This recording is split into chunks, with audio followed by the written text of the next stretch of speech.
Hello, and welcome to the Team Canaveral Student News. I'm Marissa Perkins with the National News. Remember the beloved gorilla Harambe? Of course you do.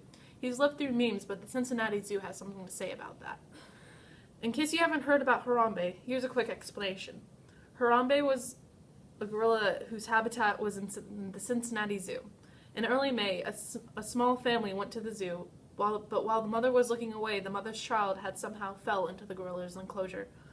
The gorilla had dragged the child around the zoo, and then the zoo was then forced to shoot the gorilla to save the child's life. Some people argue that they could have used a tranquilizer to save both the gorilla's and the child's life. Since that sad day in early May, Harambe's popularity grew alarmingly. Are the people of America feeling sympathetic? No, of course not. This modern day and age turned Harambe into a meme. What is a meme, you ask? Well, first off, how on earth are you living on this earth without knowing what a meme is? An old meme is a picture with funny text in front of it. A modern meme is usually seen as a cruel, depressing, messed up, or just suicidal joke.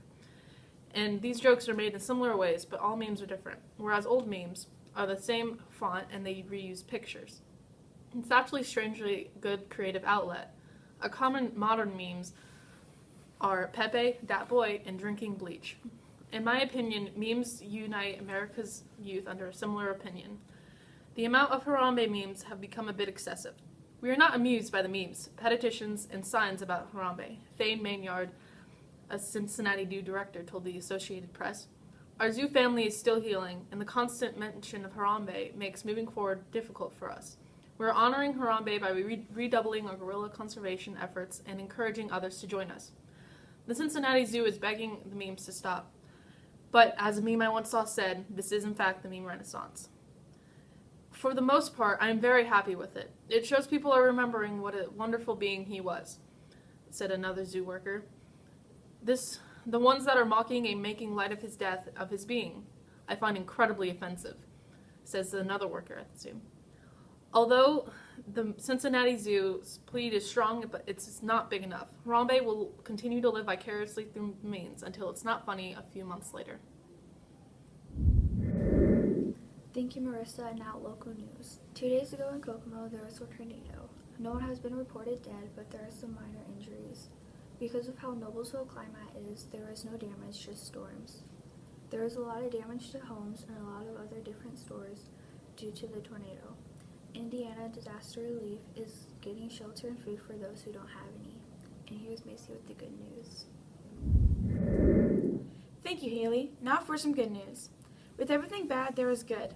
And this good was seen by 100 Brazilian kids that were brought to the Olympics.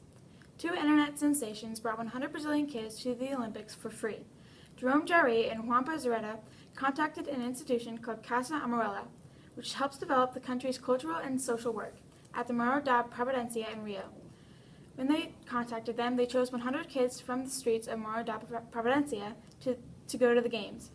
I know this is very little when you compare it to their needs, but I believe the world changes every time someone does something small and benefited others, Jerome says.